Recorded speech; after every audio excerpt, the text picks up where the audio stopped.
Hi everyone and welcome back to the MadTechTalk.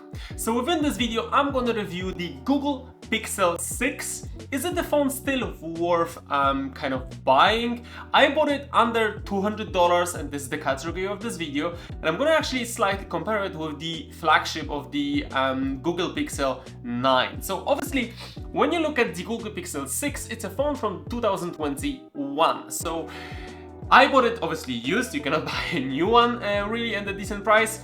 So I bought it used under 200 bucks. You can grab it within 150 to 250 bucks when it comes to the pricing. So I bought it in like a medium, kind of like a B grade, which one I wanted to do for, testing and showing you on this channel, as I want to cover more tech which is old and I think can be used still in the next few years without buying, a flagship which costs, around $800,000 or more. So we're gonna do the review of the Google Pixel 6 as I mentioned. So let's dig into it. So this is the Google Pixel 6, and the kind of a basic of this phone is that it has a glass top and a glass bottom with the aluminum frame, which is, I think, very decent. It actually looks nice. Yeah. So it has a 6.4 AMOLED display with 90 Hz refresh rate. And we're also having the first processor from Google here, because we have a Google Tensor first gen here installed, and this one has an 8 gig of RAM and 128 gig of storage without the option to actually put the micro card SD in. When it comes to the cameras, we have two cameras at the back. So we have a 50 megapixel wide camera and 12 megapixel ultra wide. So two cameras to work with. We have an 8 megapixel front camera. So when you compare the basics with the Google Pixel 9, well, they have a bit of a bump because Google Pixel 9, which is the newest flagship, when you compare it to this one, has a 6.3 inch display with 120% refresh rate. So that's actually making a huge difference.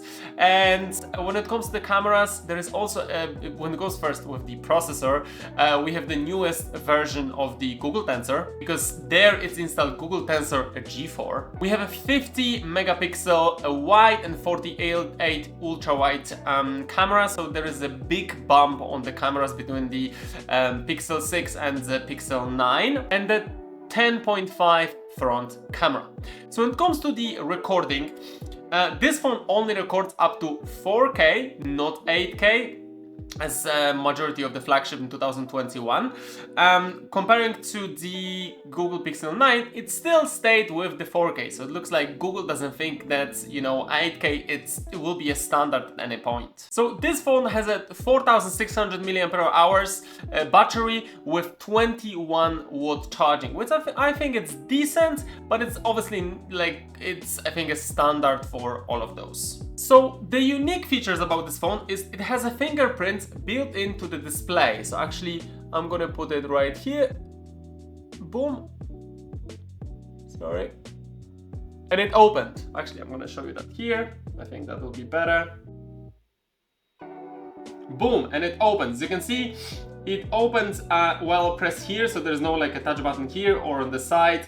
It's here. When it comes to the buttons, I actually feel it's pretty weird that the kind of turn on the turn off button, it's above the volume buttons. I'm kind of used to, I think, Samsung and Xiaomi, which has it other way around. So that's kind of a thing which is tiny, a little bit weird, but except that, I think it's very decent. So when it comes to the kind of general usage, I'm gonna put the display on top, on the maximum, which I think it looks pretty bright and pretty nice. So that's very, I think, decent. The general feel of the phone, it's okay. It feels fast, and especially that this is a phone under $200. So yeah, it has a fast feeling comparing to the phones which are within that range, which would be new. So that's why I'm looking always into the used tech as well, because it gives you better performance than if you would buy something under $200, which is from 2025. And yeah, I think it's pretty pretty nice, pretty decent. So what we're gonna do, obviously we're gonna test out the camera and then we're gonna go into some testing some gamings. So let's test out the cameras first. So we are testing the camera on first, so 0.7. Yeah, that's alright, the ultra wide, then the normal camera on 1, and then the zoom obviously. Yeah, that actually looks decent. I think it actually looks, you know, pretty nice. So let's see the portrait mode. Tap to focus. I'm putting the tap on the flower to focus. And then the 2. Yeah, I think it's alright. Let me see. There is also a long exposure mode. So let's see if this will work nicely on the long exposure.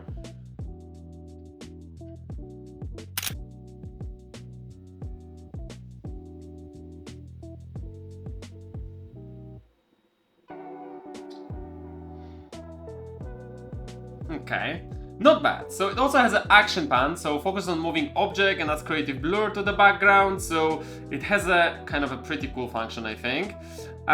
What else do we have? The photo, the panorama, and the photosphere. So this is a function which I haven't seen on Google Pixel. To start, keep the dots inside the circle.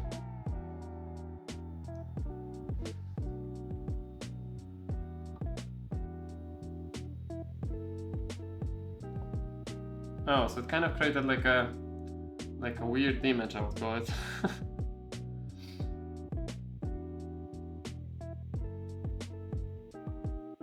Okay, so it creates like a 3D image-ish.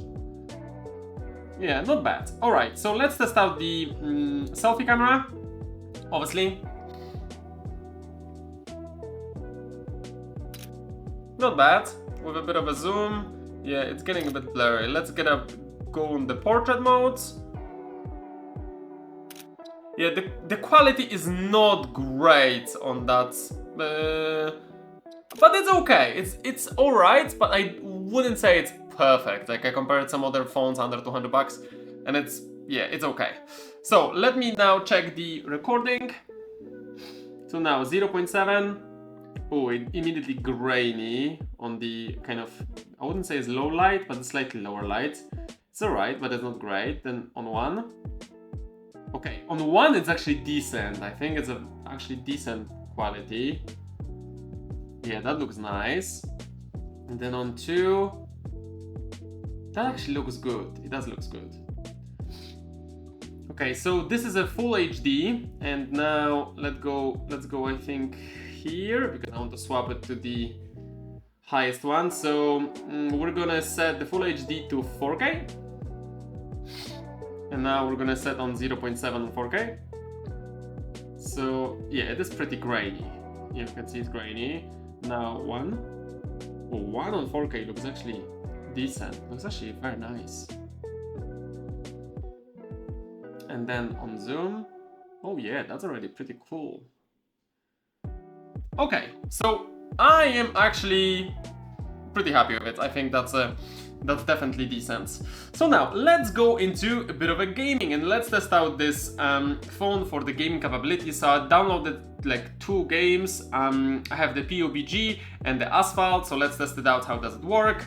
So I downloaded the PUBG on the highest on the HD version. So yeah, that actually, yeah, it is decent. Honestly, it is actually, yeah, it does look decent. So it doesn't lag, and it has a full HD kind of a set, and I think it actually looks very decent, honestly. Now let's test out the Asphalt, which is the game of like racing. So let's see how it holds actually the racing. Okay, so I can see that, you know, the game is working very smooth. It's not lagging, definitely. So that's pretty cool. Yeah, like I can see, yeah, no lags, no, yeah, animations are working pretty smooth as well. The phone is not really warming up. It's kind of like, okay, maybe a little bit. I can feel just a little bit warm up, but like it's not unpleasant. It's actually, yeah, it's actually all right. Yeah, and I think that's decent. So one last thing, obviously, let's check out some YouTube, right? Let's see how the YouTube actually plays on this phone when it comes to the settings as well. So search YouTube. Let's put some music, like if it's a summer mix maybe. And let's put something which is not live. I just want everyone's live streaming on this. Party remix, for example. Okay, so the image is great, and you can actually zoom to field, so you can do original, zoom fields, or even higher zoom, but like zoom field, it looks actually decent. The speakers, when I put it on loud, stereo obviously, that's decent, that is actually decent, you know. I like it, I very much like it, so yeah, I think that's a pretty decent phone. Well, one of the things which obviously within this phone we have as well, it's that function of tensor, which is the... Alright, this is it from me. I hope you enjoyed that video. This is just a review and showing you that you can actually buy the Google Pixel 6, and I think it's still kind of worth, especially for like a next 2 years, for example, and especially if you're looking for a phone on the budget. So as you can see, this is a phone that costs around, you know, 150 to 250 bucks, and it depends on where you're going to find it from. You can find also the refurbished version on Amazon. I also left the link, so you kind of get something which, you know, it's kind of like Amazon approved, and I think that's also nice, but you can also get the nice good prices on eBay. So, you know, I think it's definitely something worth looking into under $200. My feel about it, I think it's a decent phone. I actually think it's pretty cool. I like that option with the Touch ID, with the kind of fingerprints scanner in the middle. That has a nice feeling. 90 Hz for me, yeah, that's kind of below the standards, but it is decent. It still has a nice fast feel. It's not 60 Hz, I think it's alright. And in general, for the price, it's definitely worth looking into comparing to the Google Pixel 9, which costs much more. This is it from me, Rafał Sybilla here, and remember, if you like this video, hit that like and subscribe, and see you in the next one. Take care! MadTechTalk, tech so fly, breaking down gear, let's amplify. Sub like, don't miss a thing. Tech reviews with a little bling. We out for now, but stay tuned. More fire tech is dropping soon.